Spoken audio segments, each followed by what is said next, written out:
Good morning mga Papsi. So ngayon, ang activity natin or content is about jumper sa device. So may device ako rito, ito.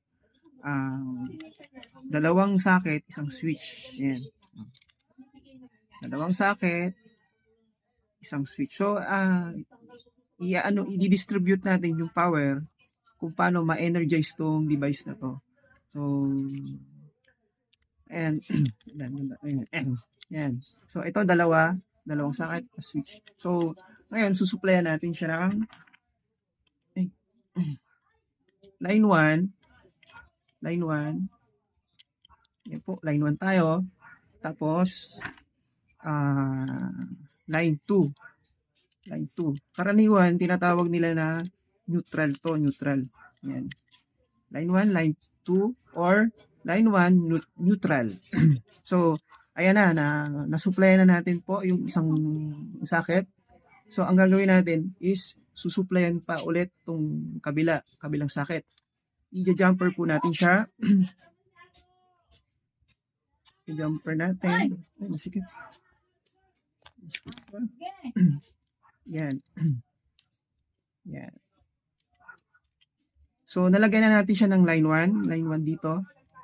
Nasuplayan na yung line 1. Lagyan pa natin ng isa pa. Yan.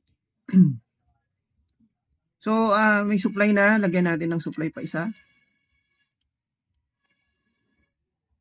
So ayan na po.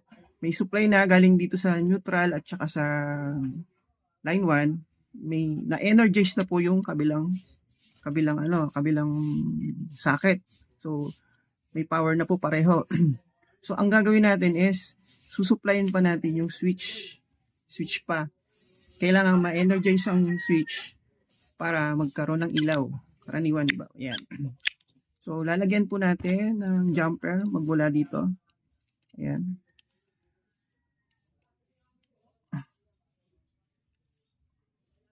So ayan po, nalagyan na siya ng nalagyan ng supply yung switch. Ang gagawin natin is para umilaw siya, yung galing sa taas, yung tinatawag na return, kasi sa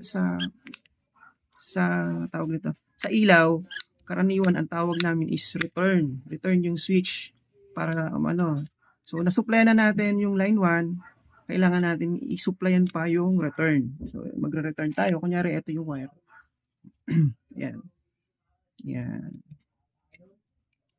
Yan.